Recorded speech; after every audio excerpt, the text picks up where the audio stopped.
Hello, good morning, or, well, maybe not morning for some people. Welcome to the Comix Experience Graphic Novel of the Month Club for the month of, it's April, isn't it? Wow, I'm really losing time. This is bad. Our book this month is the astonishing GRAFITY'S WALL, a terrific book that everybody should be reading.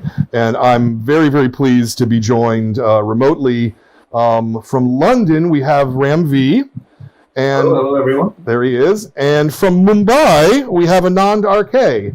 I'm not even going to try to pronounce the actual last names, guys. I'm, Oh, don't worry about it. Yeah. Thank you both for joining us in this. It's our pleasure to be here. This international meeting. I think this is the furthest and widest we've ever tried to do this. So very cool. The first question. What it's like for me to be working with all the people that I work with. Yeah. Do you do video usually? Yeah, quite a bit. Like we tend to share screens and discuss pages and stuff. So yeah. Neat. So the first question I always ask, and because I think it's a really good question, is why comics? Of all of the things you could be doing in your life, all the arts, all the anything, what is it about comics that made you make that the thing you wanted to do? Well, I'll take this first. I know Anand's answer too. Yeah, I mean, to be honest, I read comics as a kid. It was a medium that was certainly one of the first mediums that I consumed stories in. But I didn't read a lot of the comics that people usually do. Like in India, we didn't have access to a lot of Marvel, DC stuff back then. So I was reading Indian comics and I was reading reprints of Mandrake, Phantom, and Flash Gordon and stuff like that. And somewhere around early teens, my dad took away all my comics and put them in a trash bag and threw them away. And went, you have to start reading mature, real books now. Here's some Steinbeck. Go get depressed. But I think I was 20 and I'd moved to the States, and it was my first birthday after I'd moved to the States, and one of my friends gifted me the first volume of Sandman, and I think that was the first time where I could feel like that childhood self enjoying reading comics again, but I also felt like, okay, this is interesting. This is treating comics as an art form in a way that I hadn't read before. And that really kind of brought me back into, at least got me interested into making comics. I was writing as a hobby even back then. 2014, 2013, I moved to the UK to study creative writing. And even then I was writing mostly prose. But I'd always had this kind of visual style. And I've also been interested in drawing. So at some point, I just said, okay, let me try and figure out what a script is like. So I still have like Scott McCloud's Understanding Comics, and then, Neil Gaiman's video on how to make them, and Alan Moore's essay. So I pretty much learned how to make comics over a, half a year period, and then put that first book together. So it was really, I think it was a matter of kind of my childhood influences returning to me when I was of the right age to be able to write the kind of stories that I wanted to write. Anand, same question? Oh yeah, for me, it's like a really relevant question because, I mean, this is something that I keep asking myself constantly because like I am so new to comics.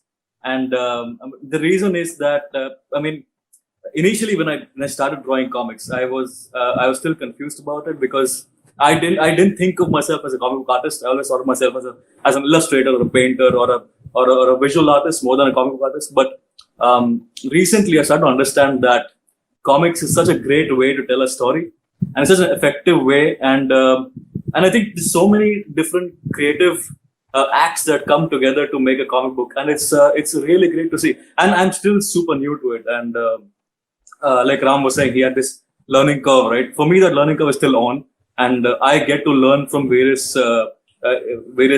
sources, and Ram is such a great source of learning for me as well. So I'm pretty much in that curve right now. So I mean, definitely for me, comics is the most effective way to tell a story. Yeah, no, I can see that absolutely. I think it's a well, obviously I'm surrounded by them. I think it's the best way. I'm curious, Anand, were you also reading comics as a kid, or was that a thing that you didn't find until older? The same as Ram. I mean, we didn't have access to a lot of Western comics back when I was a kid. I used to read like local comics like Tinkle, and there was Raj Comics and all that jazz. And then while I remember this phase when I was in college, like I think 16, 17 years old. And the first time I got introduced to all these, the Sandman, Watchmen, all these really great looking comics. And then there's manga and anime and all of those influences coming together in my head. And I was like, my mind was totally blown. And I think at that point, the seed was planted in my head. And I didn't take to it immediately. I went to illustration. The art school that I went to focused more on advertising than on anything else. So I was trained to think in that way. But then I think all of those influences came together and I slowly directed myself into comics eventually. I mean, the first time that I collaborated on something was actually when he did the cover for my first self-published book called Black Mamba. And he did a painted cover for that. But even then, like, you could look at Anand's work and you could tell that his influences came from comics, even if he wasn't necessarily drawing them. Like a lot of the artists so he talks about James Jean, talks about Paul Pope, all of these guys, obviously big names in comics. So I certainly think Anand's influences, I could see Anand's influences coming from comics, even if he didn't.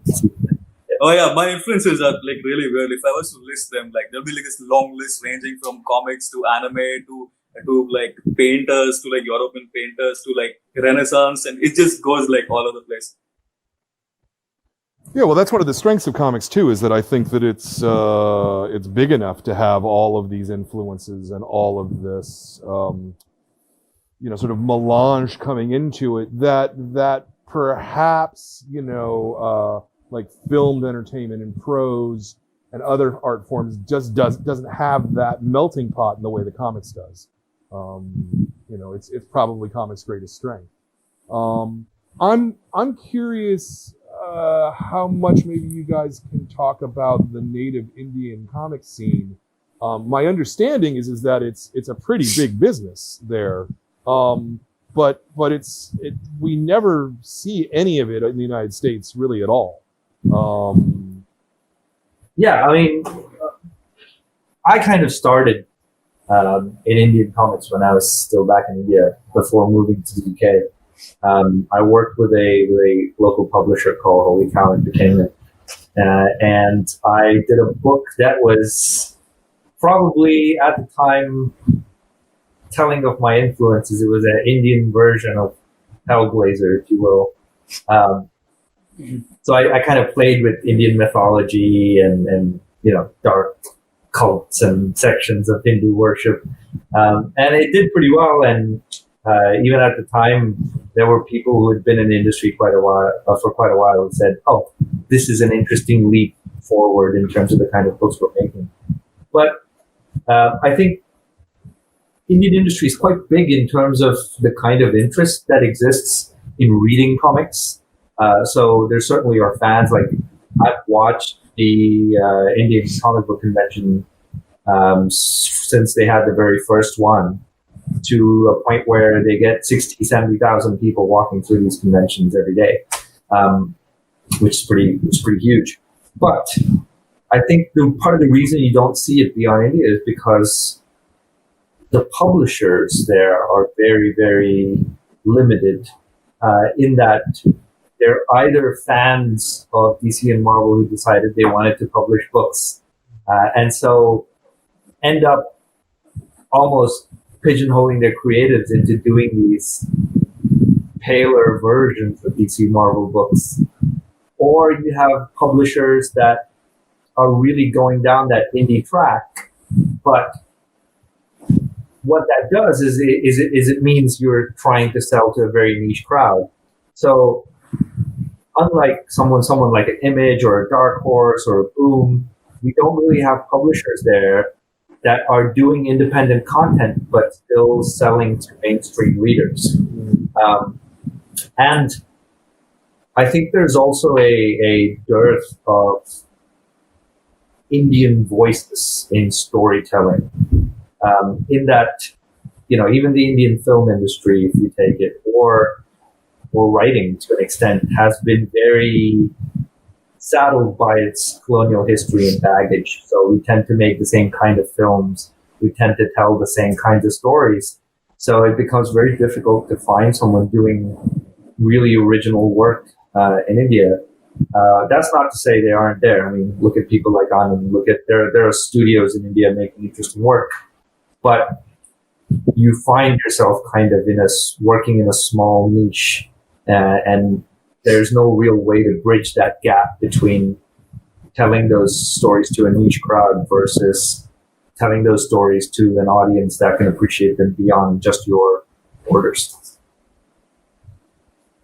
Having said that, though, I mean, because there's this absence of big players in the Indian market, creators are coming out with this really creative way of telling stories. Like I see this huge boom of zine culture right now. So we see a lot of festivals in Bombay and other major cities in India where they sell zines. They make small, inexpensive zines and sell them. And I think it's quite ingenious in that it's really effective, it's cheap, and it's quite widely marketable. Certainly. Are there a significant number of comic book stores, or are they sold on the newsstand, or what's the mechanism? To be honest, there really aren't. I don't think there is a dedicated channel for distribution of comics like there is for the US and UK. I think Indian bookstores in general, at least the sort of bigger mainstream ones, don't even understand how to shelve and sell comics, if you will. Certainly not in the sense of like the periodical floppies. That just doesn't exist at all. But with graphic novels, I do think there are bookstores that stock them. But again, I don't think there are enough people with the sensibility to go, okay, these are the graphic novels that we should be selling, and this is the kind of stuff that we should be. I don't think there is that sense of curation yet. So you find like the super popular stuff in Indian bookstores, but I find if I were to walk into a big bookstore in India, I would find it difficult to find locally made or even locally relevant graphic novels on the shelf. Yeah. Well, with any luck, time will change that. I mean, certainly. Yeah, I think it's in the changing. United States, even 10 years ago, it would have been nearly impossible to walk into a bookstore and find a well curated, selection of comics. But these things do change over time. Oh no, and I think it will change. And I keep saying this to every publisher, distributor, person that I talk to. Most people don't realize this. India is the second largest English-speaking reading country in the world, just in terms of numbers. There are local language magazines that do illustrated stories and sequential stories.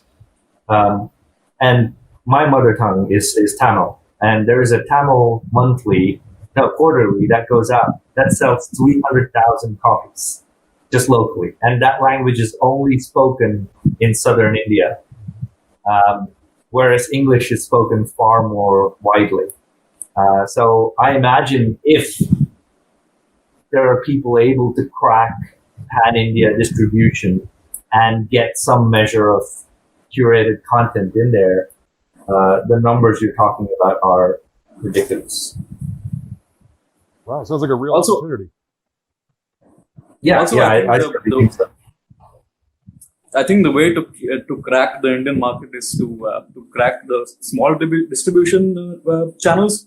I think because a lot of the comics are sold in India are sold from really, really small stores. like at the station or at the newspaper stands, that kind of thing, like really small stores.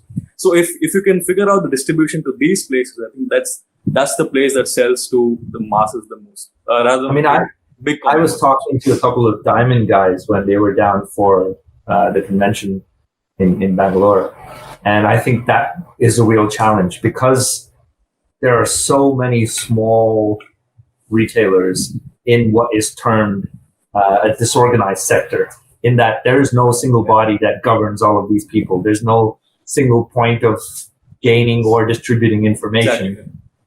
And so because it's like that, it becomes very, very difficult to pool all of that together and look at that as a single market. Yeah, I can see that.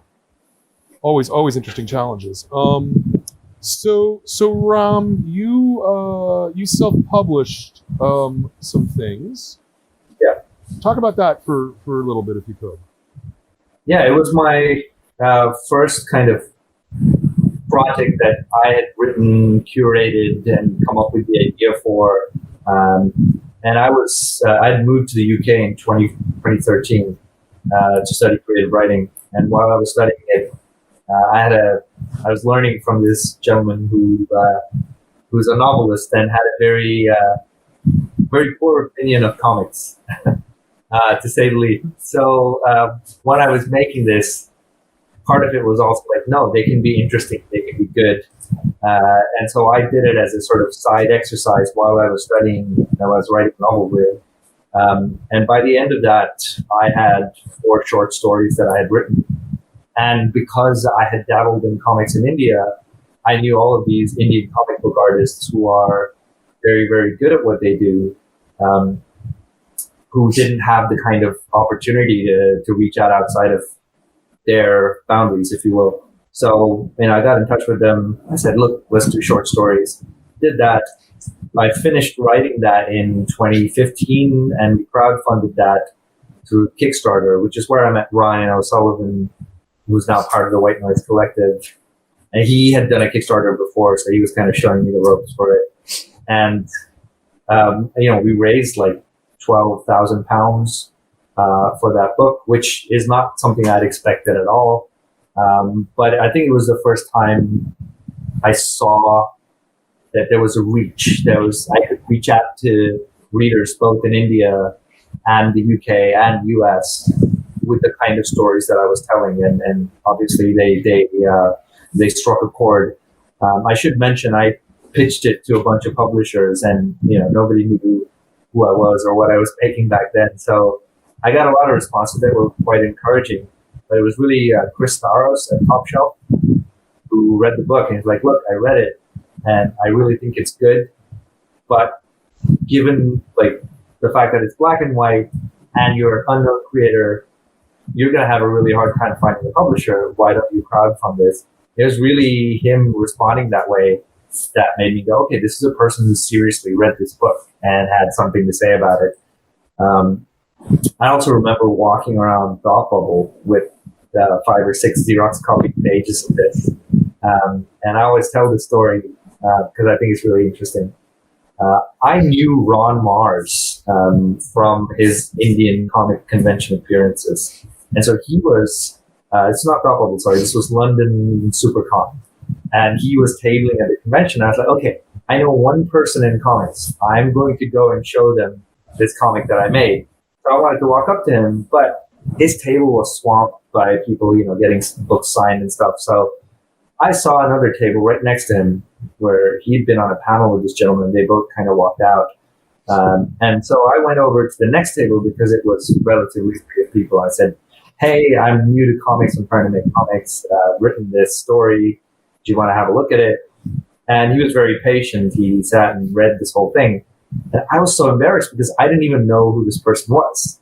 So he said, look, you certainly have a writer in you. You should stick with it. Maybe get a professional letterer. And you should put a book together. And once you have a thing in your hand that you can show to other people, it shows you're serious about making these books. So I was super thankful. I was so encouraged by the fact that he said that. I went back and looked up on the festival program who that was. And it was Paul Levitz, who had Yeah, who had just a year after he had quit being commissioning editor at DC. And so I was like, well, if the commissioning editor for DC for the past decade thinks I should stick with it, maybe I should. Yeah, no, absolutely. Wow, I'm actually kind of shocked that Paul wasn't swamped with people around him too. Yeah, I don't know why. Maybe because it was London, so the festivals tend to be a bit smaller.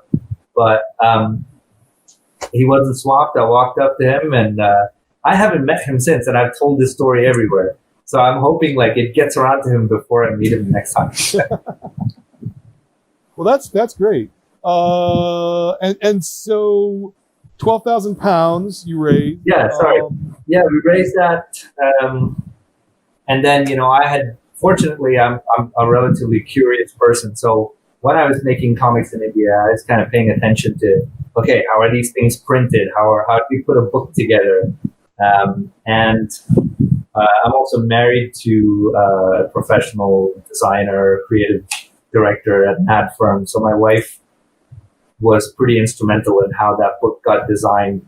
So we kind of put a lot of effort into making sure. My big thing was, okay, it's self-published, but if you put it on the shelf next to something from Image, Marvel, or DC, it shouldn't feel like it doesn't belong on the shelf. And that was really kind of my idea for it, and I didn't want to compromise on that. And I think that book turned out to be quite beautiful in the way it was made. Super happy with the printing. Came out, I personally walked 350 books to the library every weekend and mailed those out to all the people who had backed the book. So that was really kind of my first published work outside of the stuff that I'd done within India. Yeah. You raised the £12,000.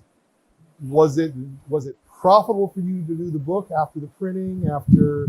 Oh yeah, absolutely. I'm just making sure that I understood that the. Yeah. No, I mean I paid. So the £12,000 kind of most of it went into paying the artists.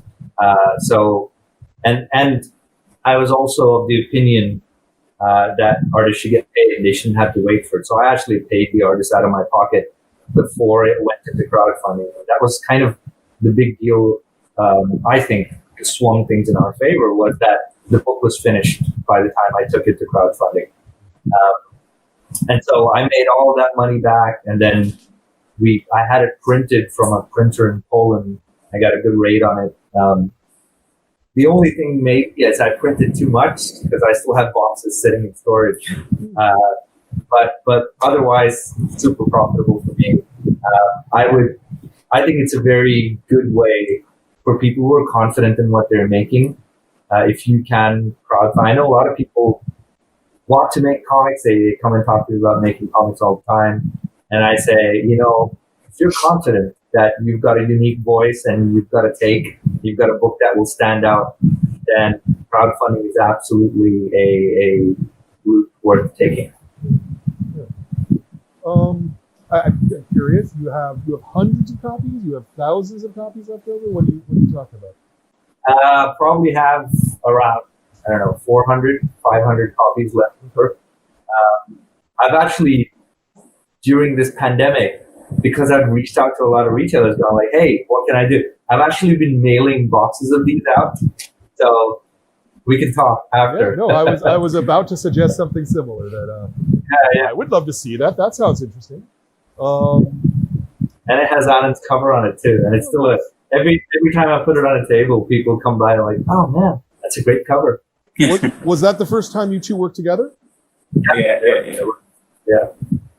And Anand did the cover for it with I've learned the term now. What is that? Impasto Technique? Is that right? Yeah. So I guess so. It's where you layer paint on top of the canvas to where it creates a 3D surface. So if you look at the cover and it's fully painted, you can actually see like the texture of skin, and you can see bone structure on the face that's on the cover. So it looks great. Yeah. Nice. Super nice. So where did GRAFITY'S WALL come from? Strangely, from the crowdfunded book in some ways. actually, it kind of came together in a way that a lot of my ideas do, in that I have very disparate ideas that somehow seem to amalgamate together into like a good combination to make a book. So a year before I even thought about making GRAFITY'S WALL, I'd been to a talk by a UK-based graffiti artist called Tommy, and he was talking about the roots of graffiti and rebellion, and graffiti in New York subway back in the 60s and 70s, and how graffiti artists have moved from wanting to break the law to wanting to make a political statement to now being hired by large corporations to make political statements on their walls. So the art has changed, obviously, but a lot of what he said about like rebellion and he's starting in places where there's poverty and strife, that kind of put the idea in me, like, okay, why don't we do a book around graffiti in India? Because I know painting and drawing and graffiti in Mumbai and in cities in India is a thing, but no one seems to talk about it. So I had that separately, and then Black Mamba came out in 2016. 2017, I did Paradiso, and around that time, I was talking to Lizzie Kay, who was the editor at Unbound, which is where the book was initially published in the UK. And she said, "Look, I love Paradiso. I like what you're doing with the genre stuff there, but I want you to do something that is more grounded, much more like Black Mamba, which is set in Mumbai. Can we do a story like that again?" And I had obviously started talking to Anand and Aditya, who did the hand lettering on the book. And we were at a bar in India at 3 a.m. after a convention. And I remember talking about like, hey, I had this idea, I want to do this. And I remember Anand going like, oh man, I really wanted to draw and paint something that is set in this city. Like I want to draw the things around me. So that would be perfect. And I always make fun of Aditya for this. He was there and, he was caught up in the conversation. Everyone was being passionate. And he went, I will hand letter all, 140 pages of this book if you do it. And I held him to that. And he did hand letter all 140 pages. But that's, if anyone's listening, that's the way to get Aditya to hand letter your book. Lay in a bar, have a really impassioned conversation, break it down. I think most of the good stuff in comics happens at 3 a.m. in a bar, honestly. Yeah. So I think that's how that book came together. And a couple of months later, I was sending, I think, the first chapter over to Anand, and we were pretty excited. And when the first pages came in, I was like, yeah, this is going to be great. Yeah. Anand, from your point of view, I mean, obviously he told the story and you were agreeing with the story. Are there other things that you can add to that, like just in terms of, what your desire was to do a work of this length, things like that? I mean, around the time that Ram put the idea to me, I had already been really wanting to draw a book about Bombay in the first place. And also, I think incidentally around the same time, we had started to hear about rap in India and other street cultures like graffiti and, we're really seeing artists rap in Hindi, which is the national language here in India, and other languages in India, which is really a cool thing to see, because all this time we always used to listen to rap that was in English, and but then when this came about, it was around the same time when we started talking about GRAFITY'S WALL. So it was a nice little, and I was really pumped. So and even the art, like when I first started drawing it. I was before we started drawing GRAFITY'S WALL, we did about 10 pages from another book called Radio Apocalypse, and I was testing a style for that, and it was this really detailed linear style, lots of information in the drawings. For GRAFITY'S WALL, I changed things around a little because I knew the tone of the book was a little more lighthearted, a little more fun, so the expressions were more exaggerated, and things were more fun basically. And so I was really excited to put this to test as well. So the first few pages was really fun to draw. And people don't realize this, but this is Anand's first comic book of any length. Yeah, it's my first book. Yeah, which is quite a statement, to make your first book like a 120-page book that people have appreciated, and people have loved Anand's art in it as well. So I keep telling people I think Anand's going to be like a master in the years to come. Yeah.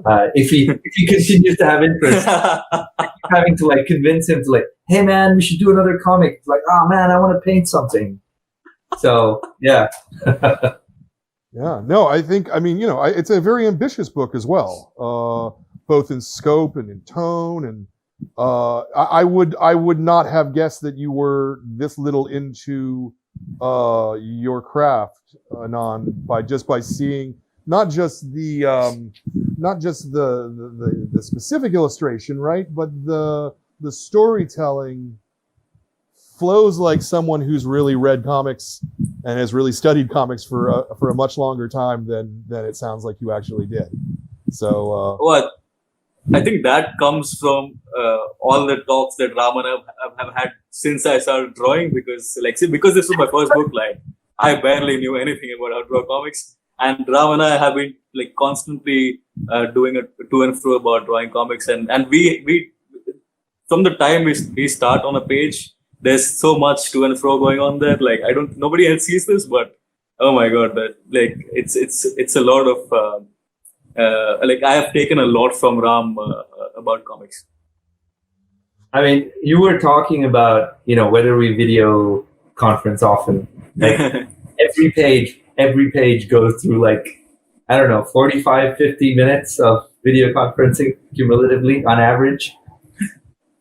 So yeah, I think obviously I'm not telling Anand anything he doesn't already know, but there's ways to approach a comic book page that aren't necessarily intuitive to someone who has not been making comics. Like Anand said, I think when we started first on Radio Apocalypse, he would take a really long time on pages. I hope you don't mind me saying this, but he would take quite some time on pages. But we realized that was because he was approaching every panel as a separate illustration. And it's not a thing you have to think about, but it's so important for everyone, including, artists, letterers, writers, to approach a page as a page first.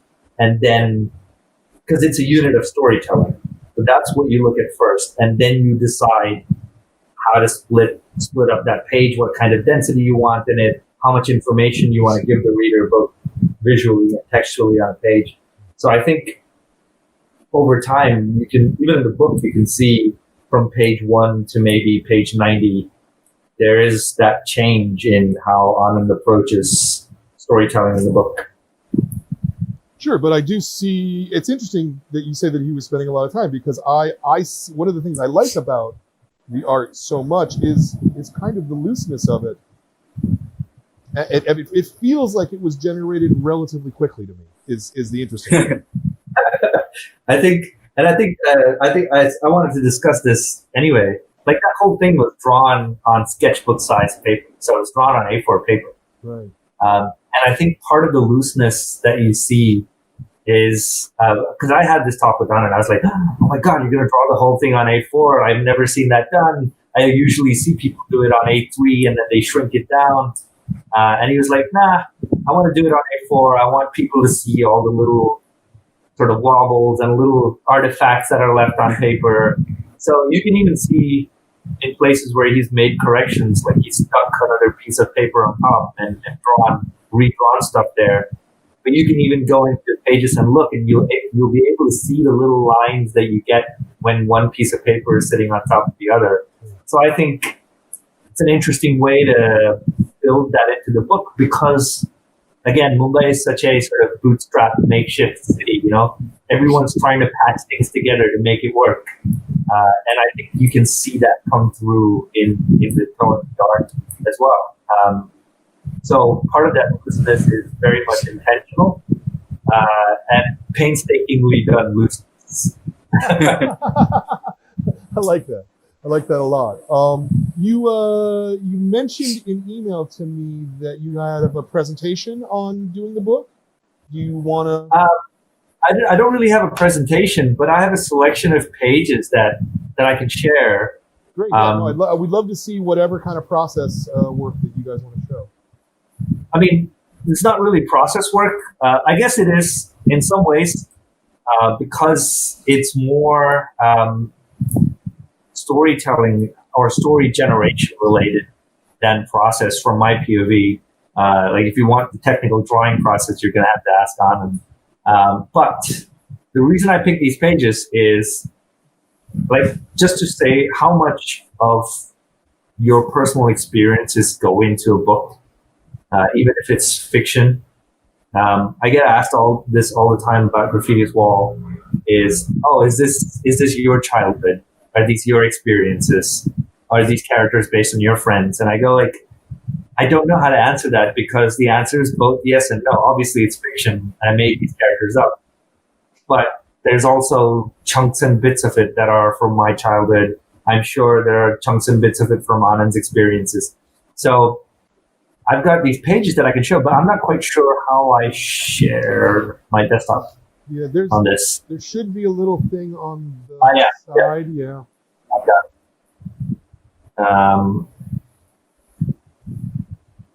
sorry, I'm just going to share this. It's all good. Yeah.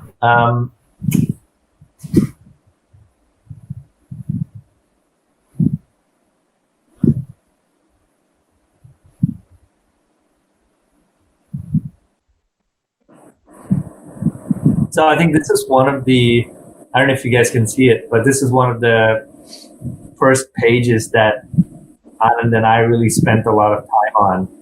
And it's actually based off of something called chawls in India, where there are these kind of makeshift structures. They're not quite slums. They're not quite buildings. But they're these kind of box-like structures with multiple houses like right next to each other, just one or two rooms. And I think both Anand and I, having grown up in Mumbai, have grown up next to these places. And so you can see there's so much acting on this page on every tier of the chawl. And all of these, I'm willing to bet, are both from Anand and my personal experience in a way. Right, Anand? Oh, yeah, absolutely.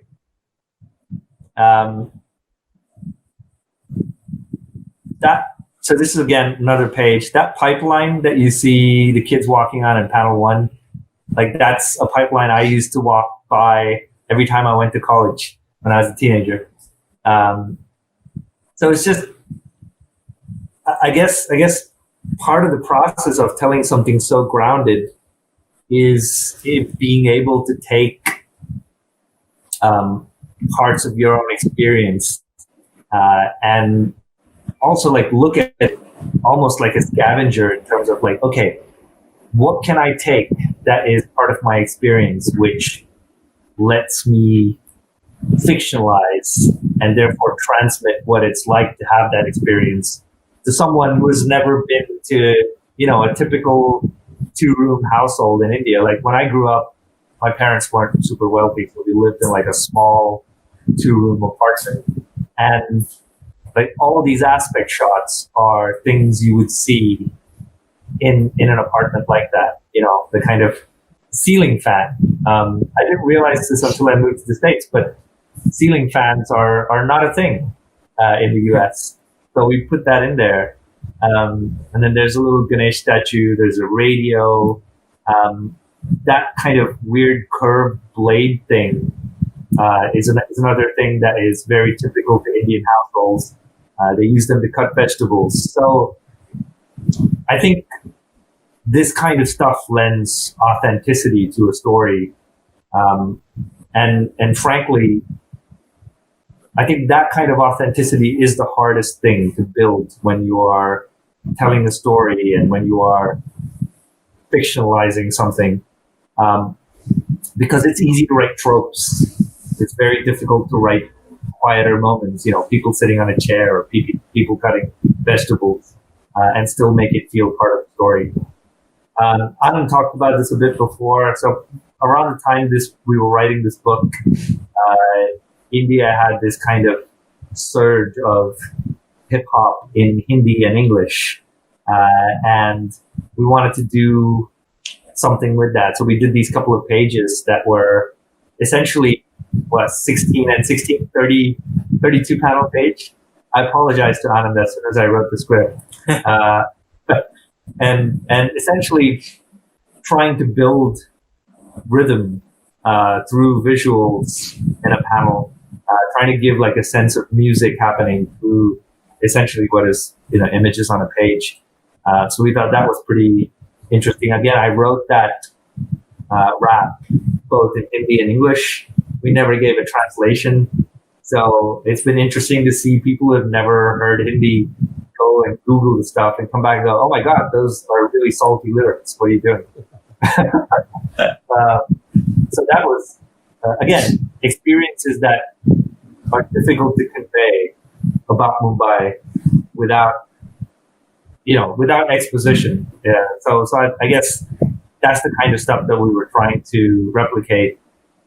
This is straight out of my childhood.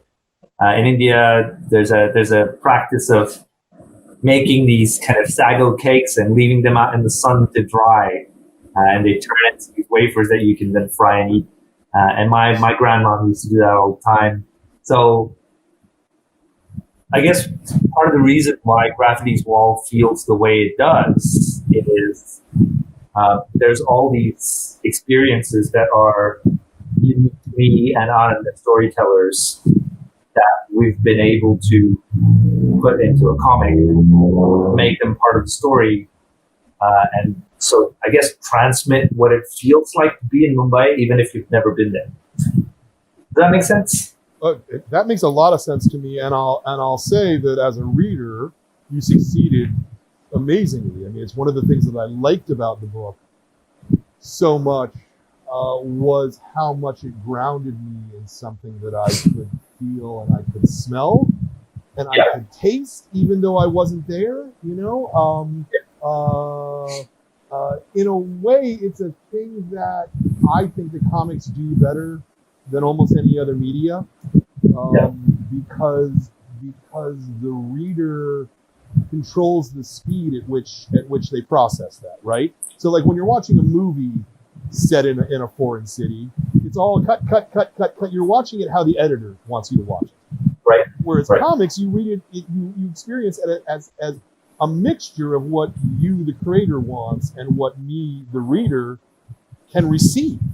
And I think it's fascinating. I really felt that this was real. I felt that there was a time and a place and a culture and a thing that you were showing me that I couldn't see it any other way.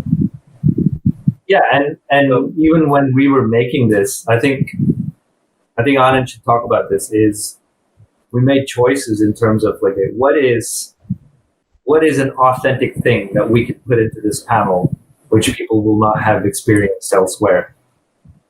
Yeah, I was just going to talk about authenticity, in fact, because I think the effort was to not soften the blow in any way, and because when we were drawing, I didn't have it in mind that I was drawing for a Western audience or for an audience that hasn't been to Bombay or to India.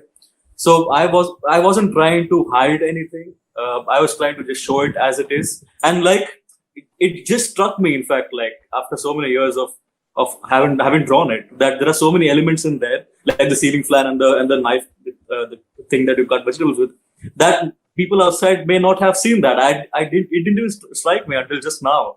So we, at no point did we actually try to take things out of the book that we thought, oh, this audience may not understand that, so we should probably take it out. We never had that discussion, and neither did we exaggerate, because I see this a lot in cinema and television.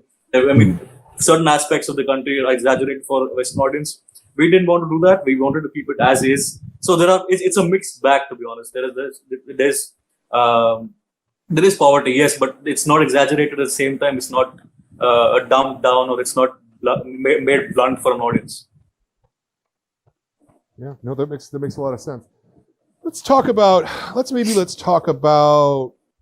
setting up specific pages, and I actually think that your samples there of the rap pages are a really good Yeah. place to talk about how you structure, both as a writer and as an artist, that flow to show something that's essentially unshowable because there's no sound.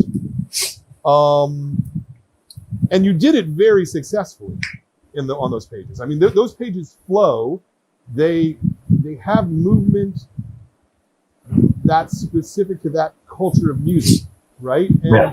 And so, can we talk about it a little bit?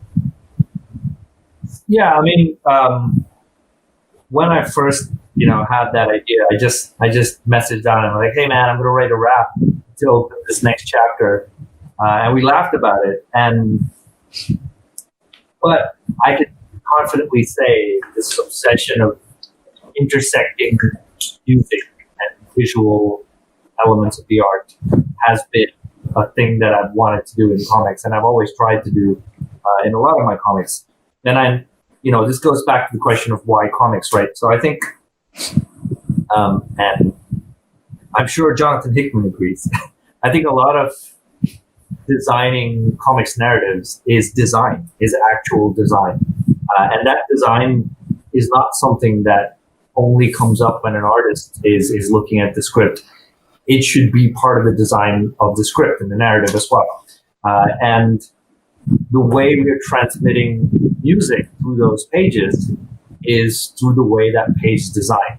Like if you look at that panel grid, just by putting a grid there, I've already set an underlying rhythm to the page because every panel is a certain width, every panel is a certain measure of information, and so you are going to read them in a rhythm.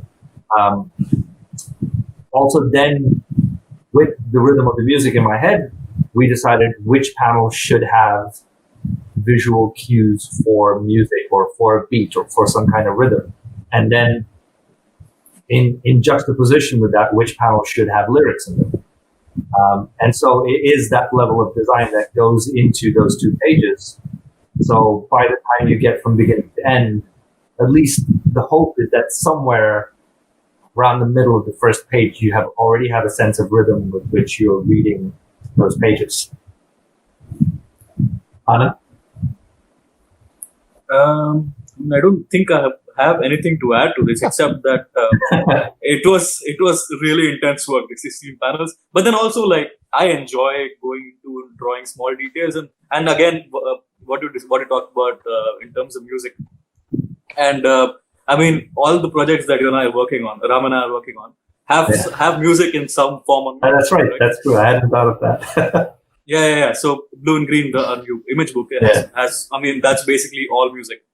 Yeah. And GRAFITY'S WALL had a ton of music as well. So all these projects have something to do with music. So I think I've gotten kind of used to having music be a part of the art. Of course, different genres of it, but music nonetheless. So let me just sort of ask about a specific. Sorry to interrupt you, but my video is completely frozen. So anyway, I can reset that and come back to you guys.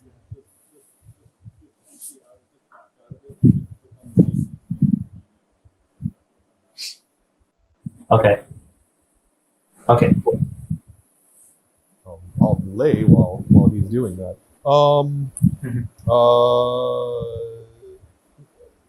Actually, I don't want to ask the question when he comes back though, because I'm sure he's got an answer to it as well. No, let me ask you though, since you do it. One of the things that that I'm noticing throughout the book is you don't break the panel very often. The borders of the frame very often.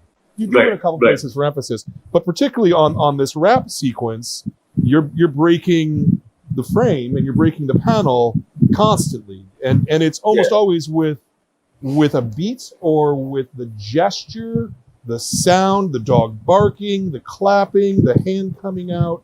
So the breaking the panel borders, was that a conscious decision on your part, or did it just work out that way? I think both. Like, it was conscious in that it did contribute to the whole idea of beats, like Ram was talking about with the spread.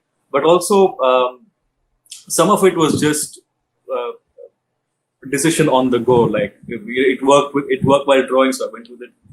So it's kind of both. Like it was planned at the same time. I did do it on the go as well.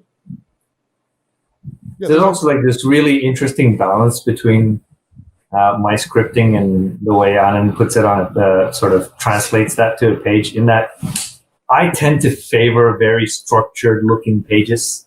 I like the idea of everything fitting neatly on a grid and everything's kind of bound by its boundaries, if you will. And then that goes to Anand and he starts working on a page and it's just like, okay, I'm going to break this. I'm just not going to draw a border here. This character, the line art from this panel is going to leak over into the next. And there was a time when I would be like, are you sure you did that intentionally? And now I'm at a point where I'm like, okay, I know exactly what he's trying to do there. So I'm just going to let him like have his way with it. Despite my obsession with structure. Yeah. We're generally on a three stack. It's not a grid. You're not a grid in almost any of the book. Right. How often, as the writer, are you thinking about that grid and when to break it? Did I ask that question correctly? Yeah. I think about grids a lot, to be honest. When I'm writing a script, at least I tend to be very aware of tiers on a page. Like you said, the three stack. New Frontier, Darwin Cook is a great example. Almost the entirety of that book is in those three stacks, if you will.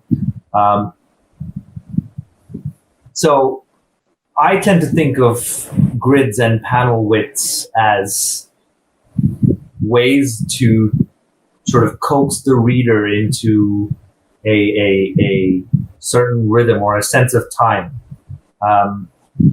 And so Anand and I have had these chats before where I'm like, okay, this panel being wide means the reader is going to spend a certain amount of time looking at it.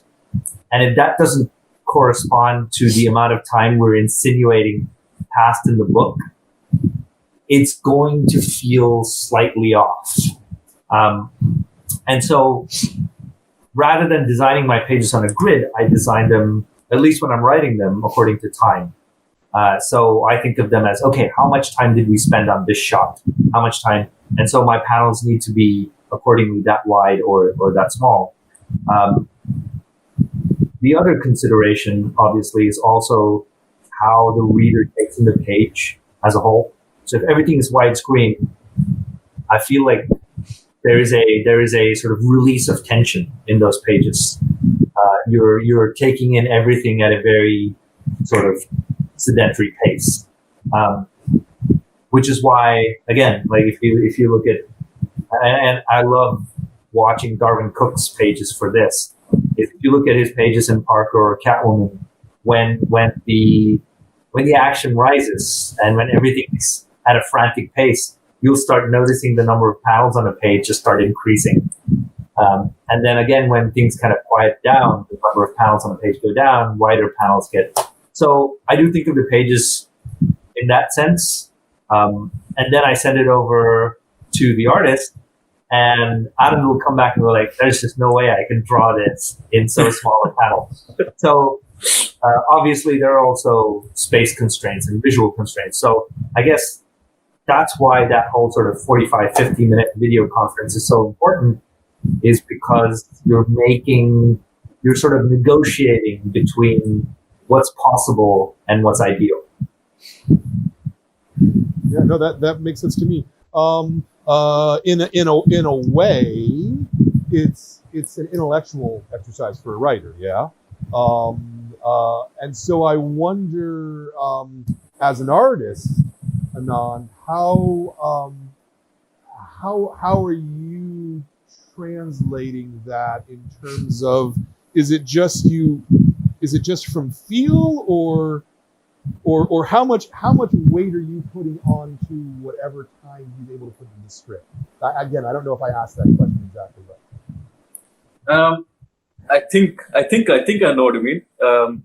So usually when I receive the script, the first thing we do is I spend about 2 hours on a thumbnail, on a like a small drawing of the page, and where I quickly do a rough drawing of the panels and the space it takes, basically the layout and all that jazz. And then we have a conversation to see if it feels right at the time, if the layout of the page works for the page with the scene as well. And then that's where that's how we go about things. Like, and if the page works, then I go on to the penciling stage, and if it doesn't, then I do another round of thumbnails. But usually, like, it's quite an understanding between two of us at this point, where usually, like, Ram would go, oh, this panel needs to be a little bigger, or this panel needs to be a bit smaller, or this angle doesn't work, or and then there's it's quite an organic process, to be honest. And to be honest, it goes both ways too. Like, sometimes I'll write something into a script and it'll have, 3 bubbles of dialogue on a panel, which when Anand does the layout, I'm like, okay, this panel needs to be small and I can't fit so much dialogue because that's just going to look terrible. So I will go back and I will cut out the dialogue, and I will say, okay, I'm going to rewrite the way people are talking here so it works visually on a page. And that's why, so many times it's a very popular discussion to have, who's the storyteller? Is it the writer or the artist? And like, even if you're even thinking of having that discussion, you're doing it wrong. It's like saying who's more important, John Lennon or Paul McCartney? No, the sound. If you think about the comic, it's the song. People should just hear the song. They should not be hearing a vocalist. They should not be hearing a guitarist. And so, at least I believe that if you're going to produce a book, the line between where the writer's script stops and where the artist's interpretation of it begins should almost never feel like it exists. Yeah, no, that makes a lot of sense. Let's talk about the blank page maybe for a few minutes.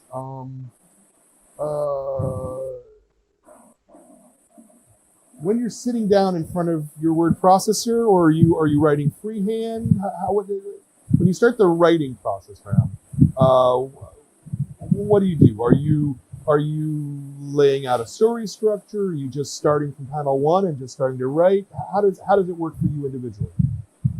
I do something called a rambler, which is exactly what it sounds like. It's just me rambling, and I don't let myself be sort of constrained by, I need to describe a panel. No, if it's in my head and I just need to write down the dialogue, then the dialogue goes there. If I can't think of a dialogue, but I know what goes in the panel, then I'll describe a little bit of what goes in the panel. And so it's just a wall of text on a Word doc, or it's just a wall of text in a notebook. I tend to do it more in notebooks just because I think the ability to doodle and the ability to sort of just scrawl in the margins is important as a creative process to when you're trying to formulate what goes in the story. So I do that. Once the rambler is done, then I'll start looking at, okay, how do I chop this up into pages? Like, I don't know that this page has to end on this line, or it has to end with this visual. I can't carry over that, which means I know where my page ends and I have a finite amount of stuff I can fit in the page. Then comes the decision of, okay, what do I take out? If there's too much dialogue, too many visuals. Once you've done that, then you've kind of portioned my Rambler document into pages. And then from there, I go straight to scripting, because then it's super easy for me to go, okay, I know what stuff happens on this page, so I can fit that in. The last thing I do then is to go, okay, page turns, right? So reveals have to be on an even numbered page, although now with all the advertisements, I don't know. But at least in a graphic novel where you have control of how that's experienced, you want to put page turns on a page, you want to put reveals on a page turn. Or you want spreads to kind of mirror each other, even if they're not really a double page spread. So sometimes you get to do, again, because comics is designed, you get to do interesting stuff like that. Once that's done, the script is ready to go. I'll go through it all once and make sure I cut down at least 15% of the text. Wow, so it sounds like you're going through it 4 or 5 times at least. Yeah, pretty much. And on a book like Grafity's, are you thinking about, or were you thinking about page count, length of chapter, things like that, or because it was structured as a graphic novel, you were just have scenes last as long as they needed to? It was less of a concern. To be honest, like I always find 20 pages far too small to tell a story, and I wish it was the case where the story demand decided the number of pages that went into something, and because we're kind of, at least with the American comics, people tend to come in with that sense of like, okay, each chapter is an issue or something. I tend to go the opposite way. As soon as I know I'm doing a graphic novel, I'm like, I don't care how many pages this chapter is.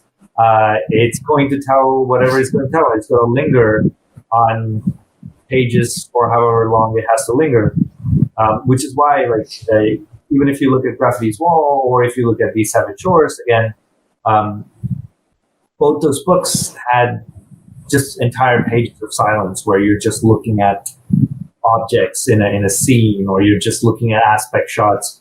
And the reasons they'll exist is because my brain is not telling me to worry about space constraints.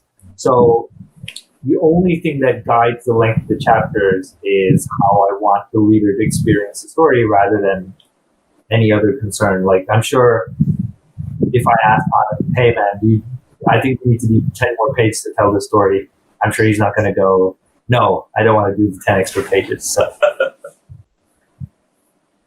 Anand, for you, when you get a script, I mean, obviously you said you start doing thumbnails, but I guess I wonder how much sort of pre-visualization are you doing in terms of character and scenes, angles and things like that, and how much of it is happening at the point where you're starting to generate the thumbnails themselves, or even the pencils?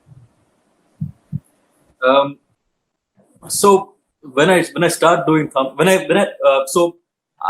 the whole process of visualizing a page, right? I feel that it happens twice in my head. First is when I read the script, I have a certain image in my head of this is how it's supposed to look.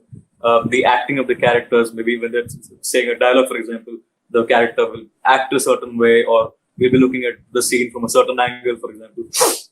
And then when I start to thumbnail it, and then you start to think about how a panel works with the other panel and how the whole page looks, and then it kind of takes another shape. Because again, the whole page is one image instead of the other way, right? And then I think the third time is when I go in and start drawing it and look at references, and then the whole the physics of it comes into play, right? Like how a certain image looks, how a certain scene looks from a certain angle with references, and how the perspective would happen. All of those technical stuff coming into play. So I think the whole visualization of a page happens thrice in my head. I think that's it. Do you work purely on paper? Are you doing things digitally? What's your process like? I try to keep all of my drawing traditional on paper, and most of my colors happen digitally though. Mm-hmm. Your thumbnails, are they teensy tiny little thumbnails? Are they kind of semi full size? Like, they're really actually small. Fascinates me because every artist gives me a different answer. Right? I'm always fascinated. My thumbnails are these really ugly things that I've never showed anybody else. Only Ram sees them, and only because he has to. Nobody else is ever going to see them. Also, you can, and this is coming in as someone who sees Anand's work, not necessarily is going through the process as he makes it, right? So when you get the thumbnails from Anand, you can, because he's very good about not cleaning stuff up for you. You can actually see his thought process if you look at a thumbnail, because you'll see all the other angles he tried, and then the one that he finally decided to go with. Because there's that sort of, I think with drawing, your thinking happens when you're making your marks on paper. So you can see his thought process because he's made 5 marks on paper and then decided to go with the 6th one. Yeah.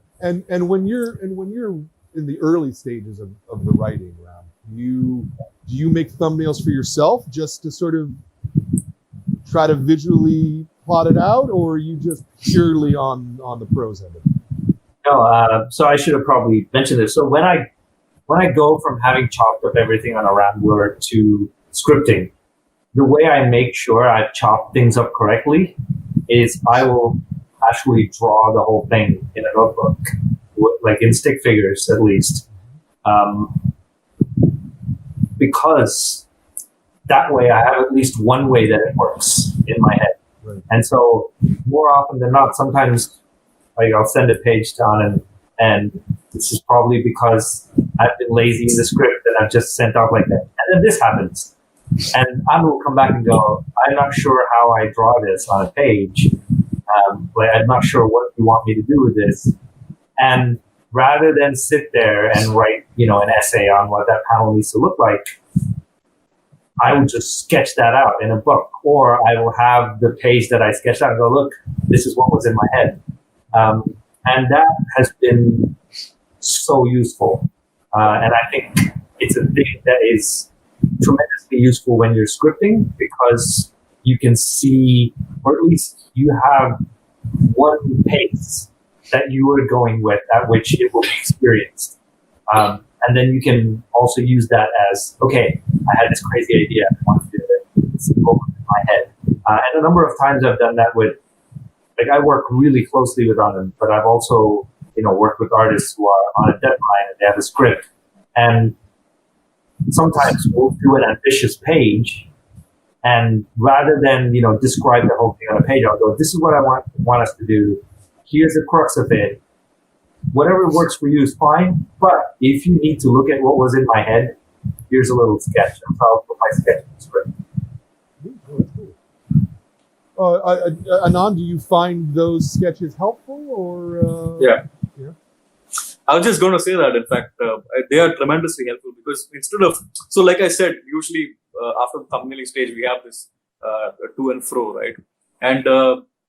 And sometimes what happens is Ram has something really specific in mind about a certain page, and then I would have a totally different interpretation of the script. And so it's just, when I get a rough sketch, however rough it may be, when I get a sketch from Ram, it makes things really easy, and it drives my brain to think in that direction as well. So it saves time, and I think it's really effective.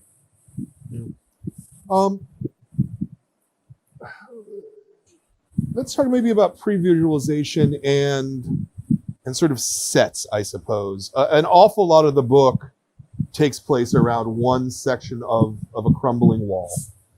Did you, Anand, draw that out sort of from multiple angles ahead of time?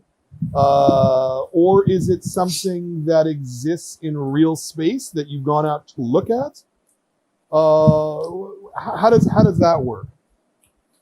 Oh, so when we started drawing the book, in my head I had this really romantic idea of taking my sketchbook out to the city and drawing various parts of the city, and going and spending time and finding a nice wall that I would replicate and very faithfully onto paper. But I did none of that. I only used references online, just Google search of places, and none of the places that we have in the book probably exist as is. So they are probably a mishmash of references that I found online, or they are just basically most of these places I can say that they're purely fictional. That wall may or may not exist somewhere. Who knows? But the answer to that question is I don't think there is a wall that exists exactly like that. But I mean, I did look at a lot of references. I have seen lots of walls like that. So to a reader, it might remind them of a place that they might have seen before, but I don't think they can look at it and go, oh, this is that wall. So yeah, I mean, it's not a physical place. For us, it's a cultural thing, right? So I never sent a reference for a wall to Anand, or I didn't even ask if he was using a reference, because part of it is because I assume that, you know, you're living in Mumbai. If you have ever traveled across the highway to a friend's place or something, I guarantee you've seen the wall from a house that has just been torn down. I guarantee you've seen like municipal corporation going through on a breaking down illegal tenements drive, and so you've definitely seen a wall that sticks out onto the road, and you go like, "What the hell is a wall doing here?" But I think it's so prevalent in the cultural backdrop of living in Mumbai. I think that's part of why, even if he's taking online references, it still feels real because you've lived it.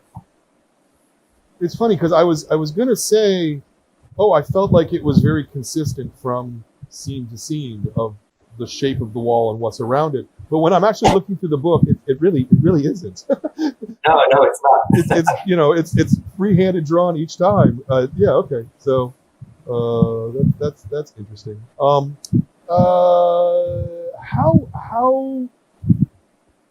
obviously there's some. Sorry, Brian. I'm losing your voice. I'm sorry. Nothing on my end as far as I know. Oh no, better now. Okay. Yeah, it's the internet, I suppose. Yeah. Obviously, this is not autobiographical per se, but how much of this are from people that you could point, not to point to, but like, do you know someone who's a chef, or do you know someone who was specifically trying to be a rapper or graffiti artist in this environment? I certainly know people who are trying to be graffiti artists in that environment.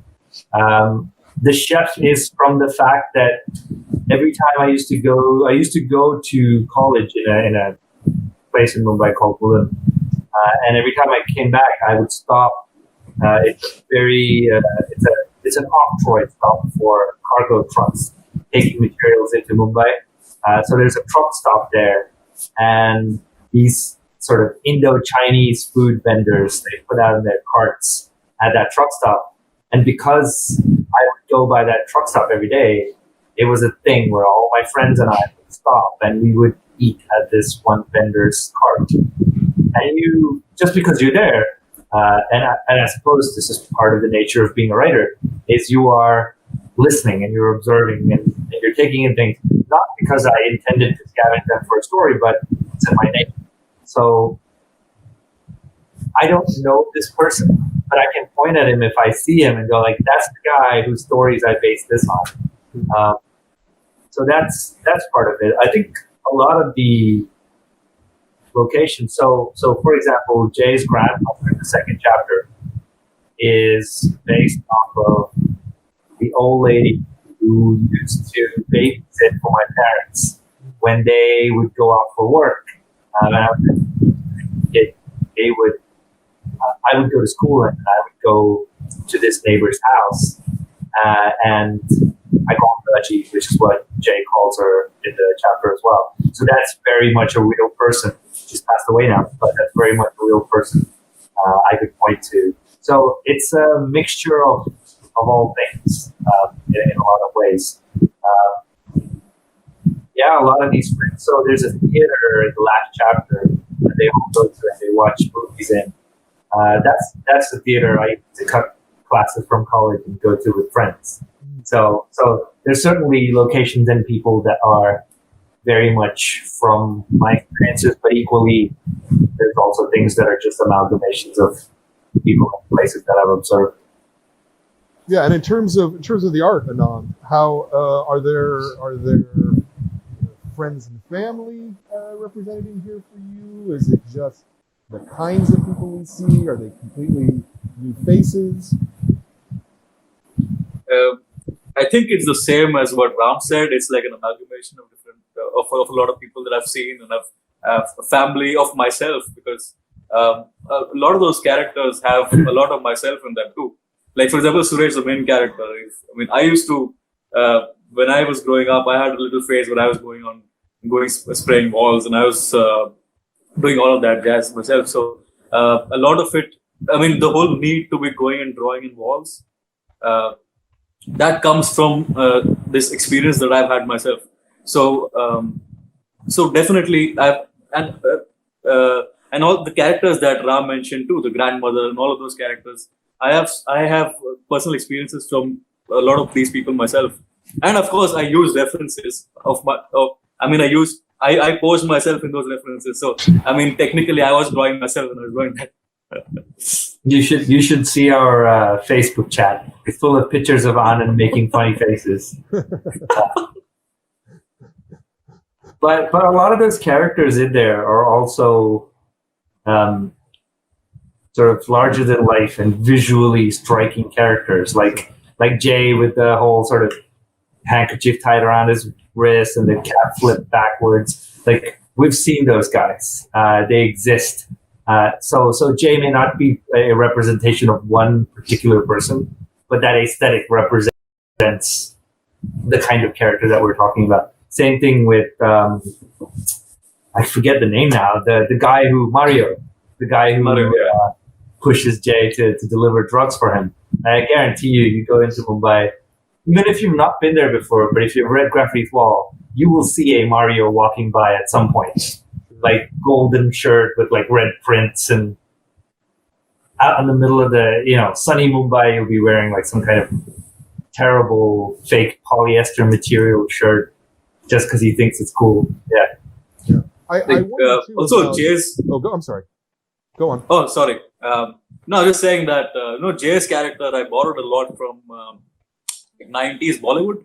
The Mawali character of the Bombay gangster. Yeah. They tie the handkerchief around their neck, and they've tied their shirts around their waist, and they would have this certain look that they had. And I tried to get that in Jay as well. and there's a lot of hip hop, so there's like a mix of. It's a very Bombay hip hop kind of look that he has. Yeah. Yeah, I wonder a little bit about the gangsters and sort of that low-level organized crime. Is this a thing that either of you have personally encountered, or is it just, a storytelling tool? I've encountered it on low levels. I've been around friends who went and got weed from someone. I've certainly known people making illegal deliveries of alcohol to small restaurants near where I lived. I certainly know people who are muscle and so will enforce street law. And I guess that's a part of what you get when your culture is based in what is still a developing country, right? So, especially a place like Mumbai where the population is so high, if you actually look at the law and order infrastructure for the city, it's woefully behind where it should be. Like, there are not nearly enough police for the number of people who are there in the city. But and I mentioned this to you before we started the show as well. It's like, Indian society is a very kind of bootstrap society. If you don't have police to enforce the law, you will find ways to make things work. And so you end up with these kind of low-level criminals who aren't necessarily doing something terribly bad. They're breaking the law. They're certainly, taking the law into their own hands. But it's just a way of life for them because they don't know any other way. So can you really say that person is breaking the law if they've never experienced anything outside of it? So it's that sort of even in Mario, who pushes Jay so much, who says terrible things to him, even there you can see there's an internal overtone to the whole thing. Like, yeah, I know I hit you, I know I beat you up, I know I pushed you, but it's because, I'm taking you under my wing, I care about you. And you see that same thing from Jay to Just Milo's kind of throwaway friend. If I'm not hard on him, somebody else will be, and he'll get his heart broken. That's why I beat him up. That's why I treat him the way. You see that passed on. And I think that's for me, that's a very Mumbai, that's a very India thing, where you have that sort of subculture of fake criminality going on. Yeah, it's interesting because while I certainly agree with you that it is of a time and a place, it also feels really universal to me in a lot of ways. I mean, I think that without a lot of work, you could set this exact same story, in some Appalachian town in America, where people just don't have opportunity. And they're scrambling to try to do anything that they can because they don't have opportunity. These are universal truths, which is why this story to me was so strong and so wonderful. Even the love story that runs through it, I know that story, not in this particular way, but I've seen that story from people, and it's just very human. Part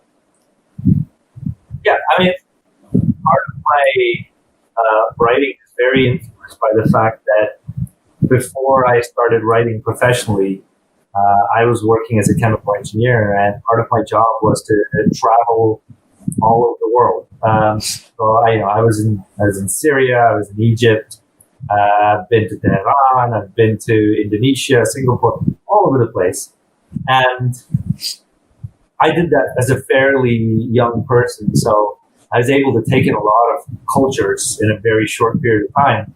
The one thing I realized is that fundamentally people care about the same things. At least average people, everyday people care about the same things. They're afraid of the same things. They're concerned by the same things. And at least to me, really what this kind of fiction does is I don't know what it's like to grow up in, an Appalachian town in the States, outside of what I've seen on TV. But that's a fiction, and that speaks to me. And so when I'm writing this fiction, I guess in some way our cultural signifiers are having a conversation, trying to explain to each other what it's like, without me ever having been there or that specific person ever having been to Mumbai. We have enough fictional references that we've both experienced for those fictions to have a conversation with each other. That's, to me, is the sign of good fiction, is that even if I'm telling a story set in Mumbai, I'm speaking to some fundamental truth that you recognize. Yeah, no, I agree. I forgot to ask this earlier. Are there any questions from? Nothing. Okay. If you're watching this online and you'd like to ask a question, certainly feel free. We're gonna be wrapping this up relatively soon. But if you want to type something up right now, we'll get it out. The next thing I think I'd ask is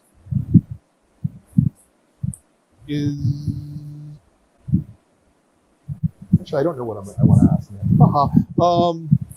What you guys are working on another book together, yeah? Yeah. We're doing a book called Blue and Green, which is set in America, both modern day and 1960s or late 1960s New York.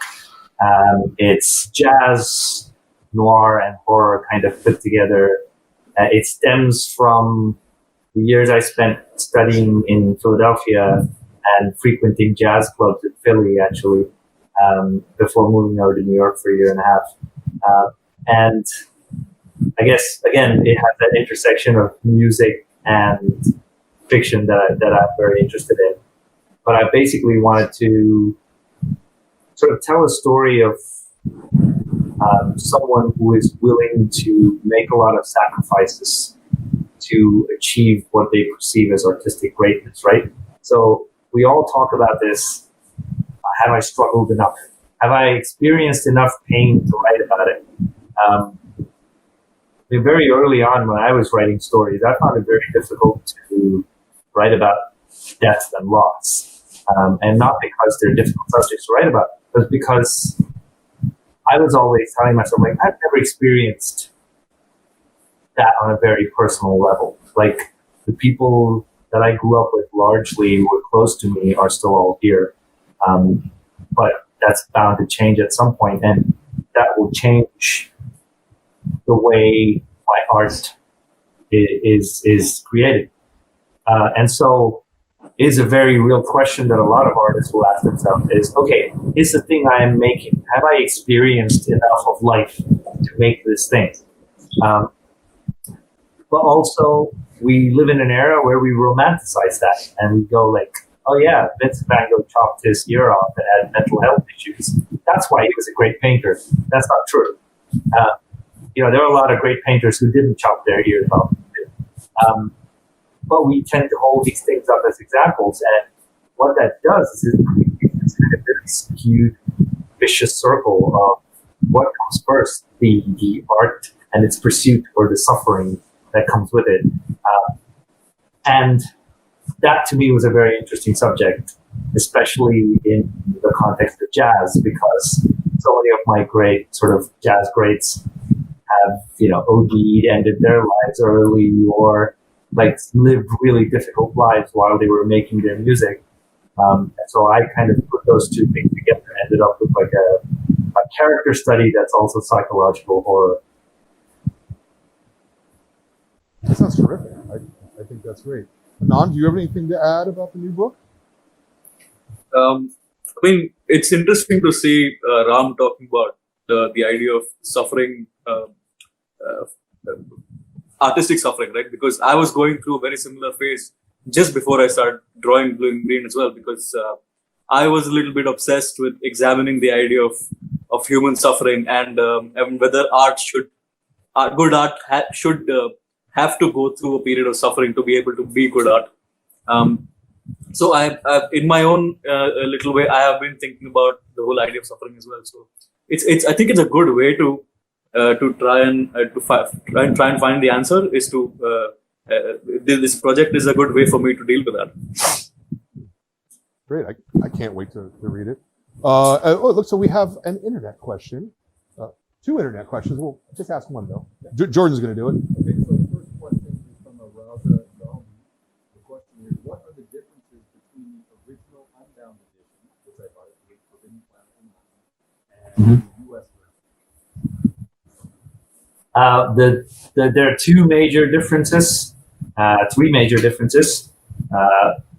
The expanded edition has a very lovely intro by Kieran Gillen that talks about the book and that talks about his experience reading it. Says very nice things. Thank you, Kieran. It has a expanded sketchbook section in the back, which, especially in the context of all the things we talked about, it really shows Anand's sort of wandering around Mumbai, sketching things that he's seen. And I think he does himself a disservice when he says, oh, I only looked up references. Like, this is the guy who, when I invited him out to have a drink with me at a bar, showed up with a sketchbook. And while I'm talking to him, he's just like, okay, I'm just going to look at other people and sketch them while I'm having a conversation with you. So he's never without a sketchbook. So it's really cool to be able to see where the kind of line work that you see in GRAFITY'S WALL started as really just sketching people from life. So that is there in the back of the book. And there's an essay by Aditya Bidikar about his process of sort of teaching himself to hand letter, which is an art form which, was prevalent and then went away with the advent of digital lettering.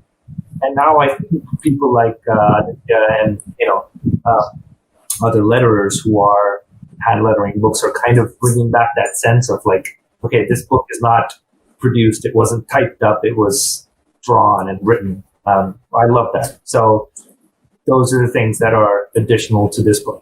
So no content changes, no Sorry? No content changes. No, we're going to redraw this panel. Nothing along those lines. So I couldn't. Your voice is breaking up. No. Oh, it's because my microphone.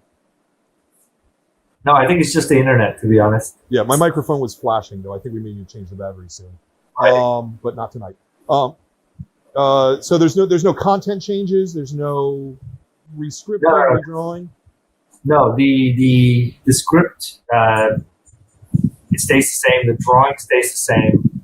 The only thing I think that's different is Aditya went in and cleaned a few things that were bugging him about the way he'd lettered a couple of characters here and there, but nothing that changes the reading experience in whatever sense. And another question, Jordan?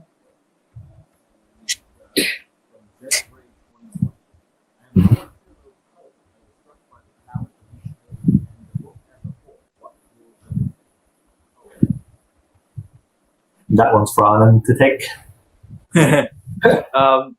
So I think color we have to thank Jason Verdi for it. He was a colorist on this book, and he did a really terrific job with the book. Just to get Bombay out, and it's really hard to color Bombay because it's like it's like 100 different colors, and it's just to get the whole vibrancy of the city. It's a really hard task, and Jason did a really good job with it.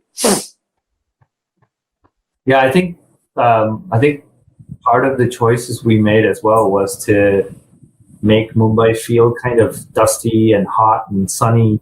So a lot of color palette choices were made that way.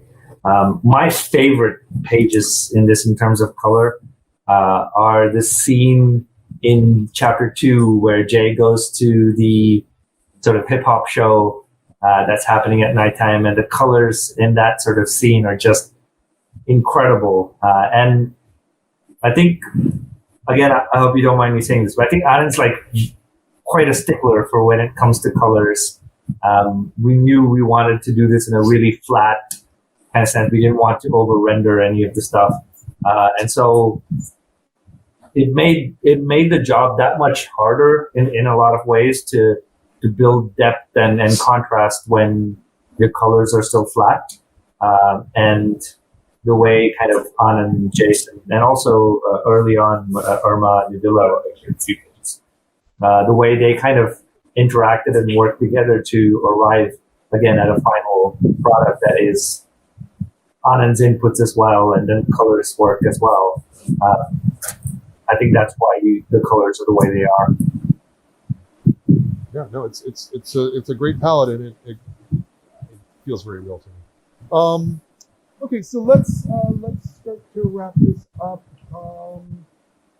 Let's ask this question because this ends up being a whole series of video interviews over time, trying to learn about comics, trying to teach about comics. What would be the one piece of advice that you would give someone who wants to do comics?